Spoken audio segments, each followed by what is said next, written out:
tonight is the night. We'll fight till it's over, so we put our hands. Hello and welcome to the mix.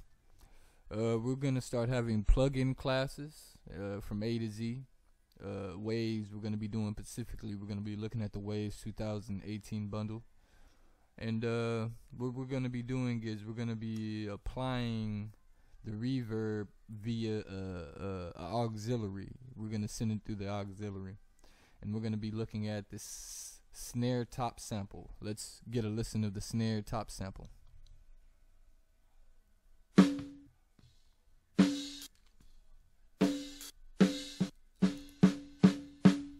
Well, the extra stuff is the bleed. I took some of the bleed out. We'll just hear it regular.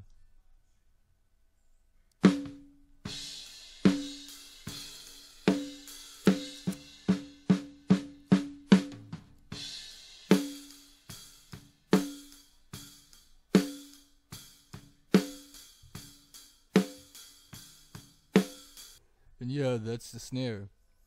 So we're going to be looking at the Abbey Roads, and I'm going to be giving you a brief look down before I work with it on how do you work, how do you use it, and what does it do. Well, you have your input right here. If you're coming in too hot, you can trim down the input. You have a link where if you don't want to link it, you can, you know what I'm saying, do it all like that, but I don't highly recommend it. So we're just going to set it back to factory. Okay. Then what we have here is a cross-talking. I guess if you have any phase issues or anything weird going on with the verb itself, you can play with that. And you have your plate selector, where you can choose the specific type of plates. If you see the plates are changing, you can pick which type of plates from 4 different plates. Your sound of your reverb. You have a dampening switch, which you can adjust via here, or the minus and plus sign, or negative and positive sign, whatever. You have a treble boost, which is the EQ that boosts a high frequency. It didn't tell me which frequency. I have to go into the manual for that to see where does it start boosting or cutting. Is it a shelf or is it a bell? Then you have a bass cut, which cuts the low frequency, so it's like a high pass filter. And this can act like a high pass filter, probably, or probably a low shelf filter, or I don't know. It didn't say. It didn't say cut. It just says treble, so it has to be boost. You have a pre-delay knob, which if you want to delay the reverberation, you know what I'm saying, and little bit or a lot of the original vocal through, this is how you would do it, you know, depending on how you would set it. A normal pushback would be like around 40 milliseconds is how you get like a basic, you know what I'm saying, pre-delay. Anything after that is a pre-delay. Anything before 40 is like a saturation, or a fucking, or excuse my language, or like a chorus, or it's hard to say that word, but it's like, so it does some other type of effect when it's low like that, because everything is mishing and mashing. It's so close onto it when it's under 40. You have a wet and dry knob, which is like a parallel. You can have just all the signal, then if you want just half the signal, or if you want it all the way wet. This is good for when you want to put something on an insert. If I want this on the insert itself, and I don't want it to have it full, I can use this and just dial it down so it won't be so dramatic. You know what I'm saying? It's the same thing as this, in my opinion. The send volume, same thing in my opinion.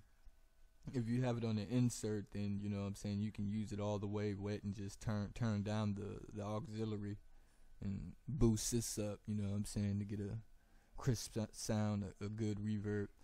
You also have an analog switch right here, which is the noise that it introduced from the Abbey Roads, the analog gear. The noise that comes from the real analog gear is now incorporated into this, so you can have that all the way at 100%, or you can dial it down for a little low noise level.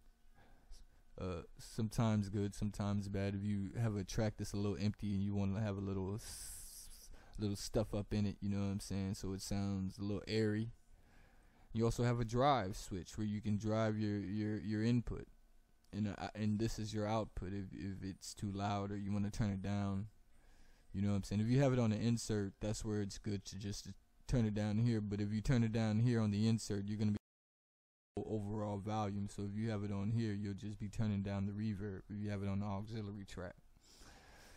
And that's the brief walkthrough. When the next video is done, I'll have the link in the description where I go over the manual for those who want to know about the manual. And I must warn you, I'm a little dyslexic, so I'm not a good reader. But you know, if you want to get that video and learn and read, we'll go ahead and have that for you.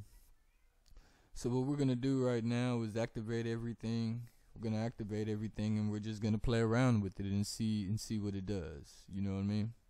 We'll get a good look at it and see what it all do. Let me go ahead and mute this, make sure it's done.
That was fun now, wasn't it?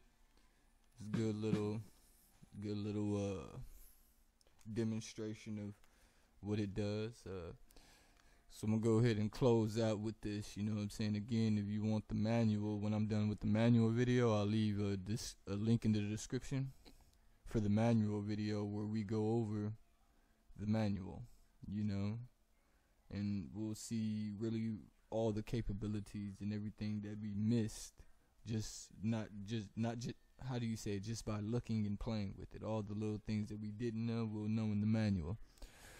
So make sure you like and subscribe, especially if you want to tune into to this full series. I'm finna have a full Pro Tools mixed course, a full Pro Tools boot camp, Audacity boot camp. I'm finna have, you know what I'm saying, everything you can think of. Also, if you want to see this plug-in in a shootout with any other reverb, also link those two in the description, and I'll see what I can do. Thanks for watching.